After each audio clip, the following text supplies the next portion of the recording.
नमस्कार। ये चौथा एपिसोड डायबिटीज गुरुकुल का। आज मैं ये कहने वाला हूँ, जैसे मैंने लास्ट एपिसोड में डायबिटीज प्री डायबिटीज के लक्षण बताए हुए थे, अगर वो आपको मिली है और आपको डॉक्टर के पास जाना है तो अक्सर आपके दिमाग में आता है कि मुझे ब्लड टेस्ट कौन सा करना चाहिए और बाकी कोई टेस्ट करना चाहिए और क्यों करना चाहिए। सबसे पहले जो आपको करना होगा वो है HbA1c, साथ में फास्टिंग ब्लड शुगर। एटलीस्ट 10 घंटे का आपका ओवरनाइट खाली पेट होना चाहिए, जिससे आपकी शुगर जांच हो। आपको खाली पेट की ब्लड शुगर और खाना खाने के 2 घंटे बाद का ब्लड शुगर करना चाहिए, जिसको हम फास्टिंग एंड पोस्टनाटल ब्लड शुगर कहते हैं। तीसरा, आपको टोटल लिपिड प्रोफाइल करना चाहिए। टोटल लिपिड प्रोफाइल में आपकी ट्राइग्लिसराइड लेवल्स कितनी है पता चलेगा, आपकी कोलेस्ट्रॉल लेवल्स कितनी है पता चलेगा, आपकी लो डेंसिटी कोलेस्ट्रॉल लेवल, आपकी हाई डेंसिटी कोलेस्ट्रॉल लेवल, आपकी very low density cholesterol level कितना है वो आपको पता चलेगा। चौथा जो होता है लीवर फंक्शन टेस्ट, उसके बाद किडनी फंक्शन टेस्ट, फिर आपको यूरिन फॉर माइक्रो एल्बुमिन करना चाहिए। वो स्पॉट भी होती है और 24 घंटे का भी होता है। और एक होता है एल्बुमिन क्रिएटिनिन रेशियो, जो कि एक कैलकुलेशन होती है, यूरिन के जरिए चेक होता है। इसके अलावा जो आपको टेस्ट करनी चाहिए वो ये है थायराइड। थायराइड की टेस्ट इसलिए जरूरी है क्योंकि मेटाबॉलिज्म का एक बहुत बड़ा हिस्सा होता है, इसलिए आप T3, T4, TSH करना चाहिए। फिर आपकी पेट की अल्ट्रासाउंड होना चाहिए, अगर आपने नहीं किए हैं तो पेट का अल्ट्रासाउंड करना चाहिए। और आपको एक बेसलाइन ECG जरूर होना चाहिए। ये औसतन आप अगर करके जाते हैं डॉक्टर के पास तो उन डॉक्टर साहब को पूरी तरह से आपकी ब्लड की पूरी जांच की रिपोर्ट सामने रहेगी और फिर वो आपका रिस्क स्कोरिंग सिस्टम करते हुए वो आपको इलाज के बारे में डिसीजन लेंगे और डायबिटीज मैनेजमेंट करेंगे। अब हम आपको ये बताएंगे कि आप ये टेस्ट क्यों करते हैं। जैसे मैंने लास्ट सीरीज में कहा था, HbA1c ये 3 महीने का एवरेज बताता है। और HbA1c के बारे में ये जानकारी दूं कि ये एक ऐसा टेस्ट होता है जो खून की तिल्लियां, रेड ब्लड सेल्स के अंदर एक के ऊपर एक परत शुगर की पड़ती है, और इस परत जो शुगर की उसके ऊपर पड़ती है, वो शुगर की परत वो कोई उसके अंदर जो एंजाइम होते हैं, शुगर को जला के कार्बन बना देते हैं, ऐसे टाइप का एंजाइम लाल खून की तिल्लियों में नहीं होता है, रेड ब्लड सेल्स कहते हैं। तो उसके ऊपर जो परत पड़ती है शुगर का, उस परत की लेयर जो होती है वो बताती है ऑन एन एवरेज कि आपकी शुगर की कंट्रोल कितना रहा 24 घंटे में।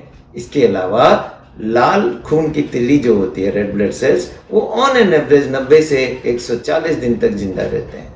तो इसीलिए इसे एक अच्छा मार्कर के तौर पे माना गया और HbA1c किया जाता है। High profile liquid chromatography HPLC method से जो HbA1c होता है उसको बराबर थोड़ी सी हाई स्टैंडर्ड एक्यूरेसी मानते हैं। तो आपको HbA1c उससे पता चलता है और उससे हमें अंदाजा हो जाता है। फिर आती है फास्टिंग ब्लड शुगर और खाना खाने के बाद ब्लड शुगर क्यों करते हैं। खाली पेट की ब्लड शुगर ज्यादा आए और खाना खाने के बाद कम आए और HbA1c 6.5 से ज्यादा आए तो आपका डायबिटीज जो है वो खाली पेट की ग्लूकोज इंटॉलरेंस के कारण हो रहा है।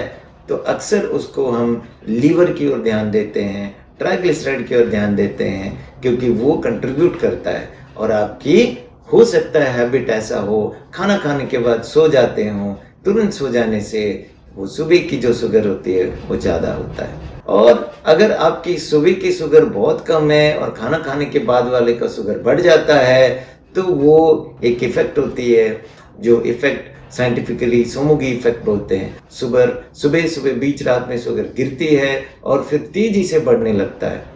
वो शुगर भी हाई फास्टिंग लेवल पे ले जाती है, लेकिन लो फास्टिंग शुगर में अक्सर ज़्यादा इंसुलिन रिलीज होने के बाद हो जाता है। खाना खाने के बाद शुगर इंटॉलरेंस होता है तो उसमें भी इंसुलिन की इफेक्टिविटी कम होने के कारण होता है। अब चलते हैं हम लिपिड प्रोफाइल। लिपिड प्रोफाइल में ज़्यादा ट्राइग्लिसराइड रहना शुगर को बढ़ावा देता है और HbA1c बढ़ाती है। तो ट्राइग्लिसराइड की ओर फोकस करना चाहिए, उसकी ट्रीटमेंट करना चाहिए, वरना वो फैटी लिवर की ओर ज़्यादा ध्यान देती है और फैटी लिवर होने के कारण शुगर कंट्रोल होने में आपको दिक्कतें पैदा कर सकती है। और आप जैसे जानते हैं कि ज़्यादा कोलेस्ट्रॉल होगा और LDL बढ़ेगा तो हार्ट के लिए खतरा पैदा कर सकता है। अब ये हो गया आपका कोलेस्ट्रॉल क्यों जांच करना चाहिए। अब आपको चलना चाहिए liver function test. Liver function test में आपकी लीवर की सेल्स जो लीवर को बनाती है, अगर उसमें कोई डैमेज हो फैटी लिवर के कारण, तो फिर आपका शुगर कंट्रोल करने में परेशानी होगी। तो लीवर की हेल्दी रहना बहुत ज़रूरी होता है। किडनी फंक्शन टेस्ट करते हैं ये पता लगाने के लिए कि बेसलाइन क्रिएटिनिन आपका कितना है, ब्लड यूरिया कितनी है, कहीं यूरिक एसिड तो ज़्यादा नहीं बढ़ा। अगर यूरिक एसिड ज़्यादा बढ़ी होगी तो वो भी एक संकेत डायबिटीज़ की ओर ले जाती है। और ब्लड प्रेशर तो नहीं है, अगर दोनों जुड़े हुए हैं तो मेटाबॉलिक डिसऑर्डर की ओर सोच में डालती है। अगर आपकी HDL गुड कोलेस्ट्रॉल कम हो, ट्राइग्लिसराइड ज़्यादा हो, LDL बड़ा हो, मोटापा हो और BP हो, तो वो मेटाबॉलिक सिंड्रोम एक होता है जो डायबिटीज़ की ओर ले जाती है, वो डायग्नोसिस बन जाता है। तो इसीलिए किडनी फंक्शन टेस्ट की भी ज़रूरत होती है। अगर इसके अलावा अगर क्रिएटिनिन बहुत ज़्यादा है, ब्लड यूरिया भी बढ़ी हुई है और आपका हीमोग्लोबिन गिर रही है, तो ये शुगर बहुत लंबा रहा होगा जो किडनी को भी डैमेज कर रही होगी। फिर हम चलते हैं यूरिन के टेस्ट पे।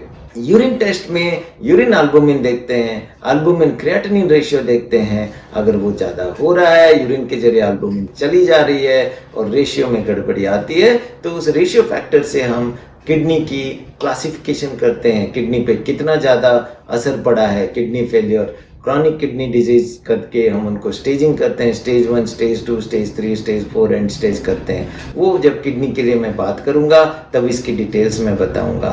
इसीलिए हमें यूरिन फॉर माइक्रोएल्बुमिन की चेक करना चाहिए। बस यहाँ पे एक बहुत इंपॉर्टेंट ध्यान आपको रखना चाहिए कि यूरिन में अगर माइक्रोएल्बुमिन निकल रही है, बहुत ज़्यादा लॉस हो रही है माइक्रोएल्बुमिन की, तो वो आपके आंख के पर्दा, जिसको हम रेटिना बोलते हैं, आंख के पर्दा, उसमें बुरा असर ले आती है।